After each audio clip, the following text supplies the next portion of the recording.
Today we are going to be addressing before the ring.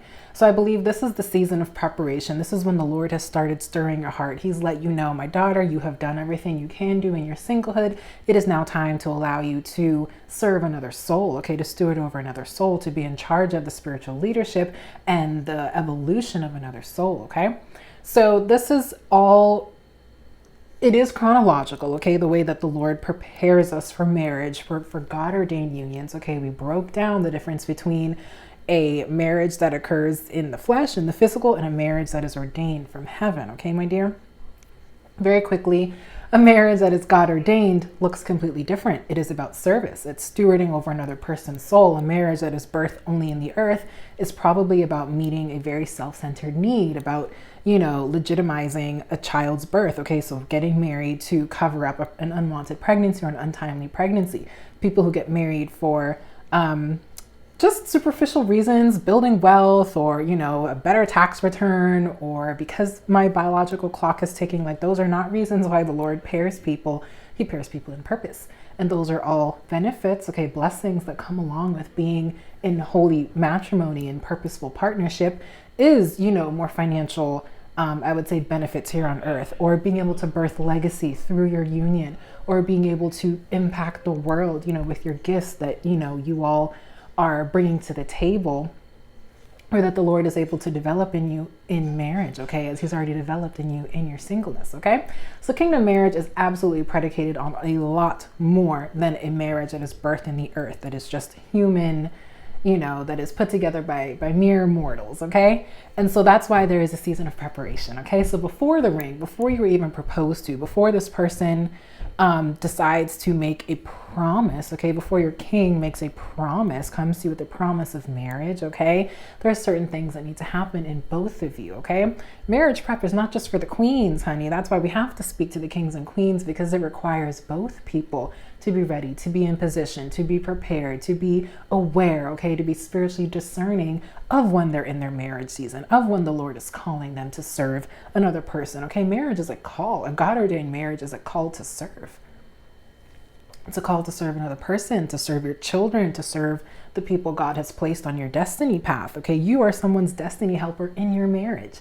A kingdom marriage is based on service. If you are not serving your children, your spouse, your larger community, you are not in a kingdom marriage. You're not, because the kingdom marriage is all about building for the kingdom, which means you will be called to a group of people. Even if you are called to build up your spouse, for a season, to serve them for a season solely, okay, you are only building up your spouse for a season, and then you all can then share your gifts with the world. You're still called to a level of service. It may not be, you know, called to the masses, but you're still called to serve. Even if your entire vocation is homemaking, come on, queens, you're still serving an entire generation by pouring into your children in a way that the world needs, okay? The world needs more biblical homemakers to raise up a generation, to bring up a generation of kingdom warriors, okay? You're still serving the next generation. So if you are not doing any of these things, it is arguable that you are not in a God-ordained marriage, okay? So that's why we want to prepare you, so that you can become aware of what's required of you when you enter into this union, okay? God does not take marriage lightly. It is a covenant. You enter into it. You should enter into it sober, okay? Open-minded, okay? Sober-minded, okay? And vigilant. You should enter into it knowledgeable of what is required of you, okay? What is obligated, okay?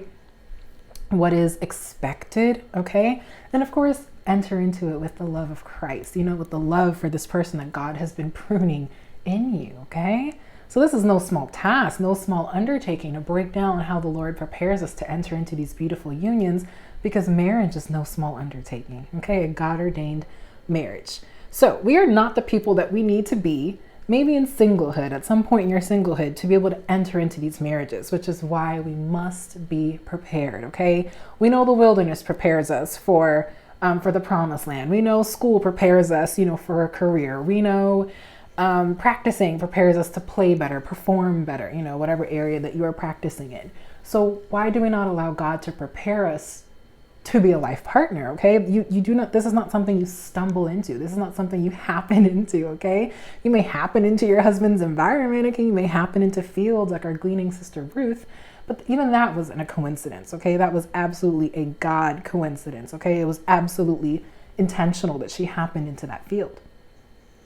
So by her being who she was, okay, Ruth, speaking of Ruth, before she even entered into that field is what set her up to be noticed by Boaz, okay? So there are things that you need to do to even make yourself, distinguishable as a wife or husband, okay? And this all happens in the preparation season. So you ready to go?